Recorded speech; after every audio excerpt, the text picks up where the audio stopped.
Cobblestone streets, slick with rain, glistened under the faint glow of lanterns. The rhythmic patter of raindrops created a haunting melody, echoing through the narrow alleys. Gloomy hovels huddled together against the encroaching darkness, their wooden frames creaking under the weight of time and weather. The stormy skies above seemed to press down on the village, adding to the sense of foreboding. This was Eldenborough, a village steeped in fear and shrouded in mystery. Its history was written in whispers and shadows, tales of dread passed down through generations. Fear whispered on the wind, a legacy passed down through generations. The wind carried stories of old, tales of terror that clung to the very air, making it thick with unease. Legends spoke of the stone hunters, grotesque figures perched atop the village church, gargoyles they called them. These stone sentinels, with their twisted forms and menacing gazes, were said to come alive under the cover of darkness. Silent guardians by day, but when the clock struck 12, they flew. The midnight hour was their time, a moment when the boundary between stone and flesh blurred. They hunted in the darkness, their stone wings slicing through the night air. The villagers knew to stay indoors, for the stone hunters showed no mercy to those caught outside, snatching away those foolish enough to be caught beneath the stormy sky. The storm was their ally, masking their movements and adding to the terror of their presence. No one had ever seen a stone hunter up close and lived to tell the tale. Their existence was a blend of myth and reality, a nightmare that walked the line between legend and truth. But the whispers persisted, woven into the very fabric of Eldenborough. The villagers spoke in hushed tones, their voices trembling as they recounted the tales of the stone hunters. The fear was palpable, a living entity that thrived in the shadows of the village. Eldenborough was a place where the past and present coexisted, where every gust of wind carried with it the echoes of ancient fears. The whispers in the wind were a constant reminder of the village's dark legacy, a legacy that would continue to haunt its inhabitants for generations to come. Merrin, a burly farmer with calloused hands and a sceptical mind, scoffed at these tales. Superstitious nonsense, he'd mutter as he tended his fields. He'd seen storms fiercer than a dragon's fury and lived to tell the tale. Tonight, however, the storm felt different. The wind howled like a banshee, and the rain lashed against his cottage with icy claws. It was the kind of night that sent shivers down even the bravest soul.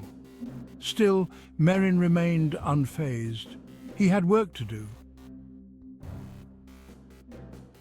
His lantern cast long, dancing shadows, flickering with each step he took. The light seemed to play tricks on his eyes, creating eerie shapes that moved and shifted in the darkness. The village was eerily quiet, save for the occasional rustle of leaves and the distant rumble of thunder, as he made his way to the barn. The rain began to fall in earnest, each drop a cold reminder of the storm's impending wrath. His boots squelched in the mud, and the wind tugged at his cloak, as if trying to pull him back to the safety of his home. He needed to secure his livestock before the storm unleashed its full fury. The animals were restless, sensing the approaching tempest. He could hear the nervous whinnies of the horses and the bleating of the sheep. They depended on him for safety, and he would not let them down. Each gust of wind seemed to whisper a warning, but Merrin paid them no heed. The old tales of spirits and omens were just that, tales. He had work to do, and he couldn't afford to be distracted by superstitions. He would not be swayed by old wives' tales. His resolve was as firm as the ground beneath his feet. He had faced many storms before, and he would face this one with the same determination. As he reached the barn door, a deafening clap of thunder shook the ground. The lightning illuminated the sky, casting an otherworldly glow over the village. For a moment, it was as if time itself had stopped, and the world was suspended in a flash of blinding light. He paused, his hand on the rough-hewn wood. The texture was familiar, grounding him in the present. He took a deep breath, steeling himself for the task ahead. For a moment, the world seemed to hold its breath, The air was thick with anticipation, and even the wind seemed to pause, as if waiting for something to happen. Then, from the distance, came a sound that sent chills down his spine. It was faint at first, almost indistinguishable from the howling wind, but it grew louder, more insistent. A high-pitched screech, like nails scraping against a chalkboard. It was a sound unlike any he had ever heard, filled with a malevolent energy that made his blood run cold. He knew then that this storm was different, that something far more sinister was at play. Merrin's blood ran cold. He'd heard that sound before. In the nightmares that plagued him after his grandfather used to tell him the tales, he dismissed it as a trick of the wind, a figment of his imagination. But deep down, a seed of doubt began to sprout in his heart. Another screech, closer this time. He whirled around, his heart pounding against his ribs. And that's when he saw them, the gargoyles. They were no longer still, no longer stone. They were moving. Section 5. Stone and Sinew. Their wings, once frozen in stone, now stretched wide, leathery and vast like those of giant bats. These ancient guardians, once mere statues perched high on cathedral spires, had awakened. The stormy night sky was their domain, a canvas for their dark ballet.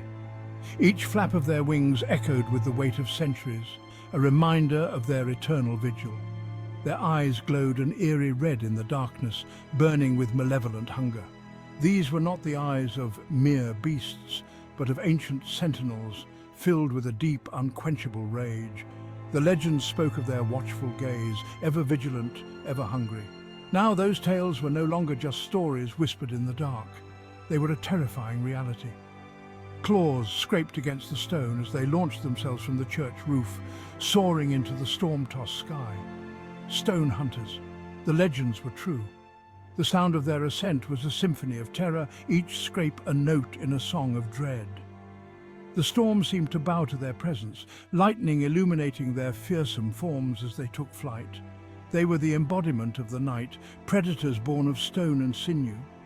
Merrin watched in horror as one of the creatures peeled away from the flock, its gaze fixed on him. He had heard the stories, but nothing had prepared him for this moment. The creature's eyes locked onto his, a predatory focus that sent chills down his spine. It was as if the gargoyle could see into his very soul, sensing his fear, his vulnerability. Terror, raw and primal, surged through him. His heart pounded in his chest, each beat a drum of impending doom. He wanted to run, to hide, but his legs felt like lead. The creature's gaze held him captive, a prisoner of his own fear. Every instinct screamed at him to flee, but he was rooted to the spot, paralyzed by the sheer horror of the moment. He was a hunted animal, caught in the sights of a predator. The village around him seemed to blur as he finally broke free from his paralysis, sprinting through the narrow cobblestone streets. The gargoyle's wings beat rhythmically behind him, a relentless pursuer. Merrin's breath came in ragged gasps, his mind racing with thoughts of escape. But no matter how fast he ran, the shadow of the stone beast loomed ever closer, a dark spectre of his inevitable fate. Section 6. Terror in the Tempest. He didn't waste any time. Turning on his heel, he ran towards his cottage. The wind whipped at his face, the rain stinging his eyes. He could hear the creature's harsh cries behind him growing closer with every passing second. His lungs burned, his legs screamed for respite, but he couldn't stop. He could feel the creature's presence closing in, its shadow falling over him like a shroud. Section 7. Flight through darkness. Bursting through the cottage door, he slammed it shut and bolted it. He could hear the creature slamming against the wood, its claws scraping against the door. Each blow was like a hammer blow to his heart. He scrambled for a weapon, anything to defend himself. His eyes fell on the poker by the fireplace. It wasn't much, but it was better than nothing. He grasped the iron rod, his knuckles white with exertion. Section 8. A desperate plea. The creature's roars were deafening now. It was toying with him, Merrin realized, savoring his terror. He backed away from the door, his eyes darting around the room, searching for an escape. There was none. He was trapped. The wood splintered. Merrin raised the poker, his heart pounding against his ribs. He knew it was futile, but he wouldn't go down without a fight. A guttural screech split the air as the creature burst through the door. Section 9. Frozen in Time. The next morning the storm had passed. A strange silence hung over Eldenborough. The villagers emerged from their homes, their faces etched with a mixture of fear and relief. They whispered about the events of the previous night. Then, a gasp. Someone pointed towards the church. There, perched on the highest rooftop next to its brethren, was a new gargoyle. Its face was contorted in a silent scream, its eyes wide with terror. Section 10. The Gargoyle's Grin. It was Merrin. His skeptical eyes were now frozen in an eternal gaze of horror. The villagers stared up at him, their blood running cold. The stone hunters had claimed another victim, and as the sun began to set, casting long shadows across Eldenborough, those who looked closely could have sworn they saw the faintest hint of a cruel grin spread across the faces of the gargoyles. The hunt was on.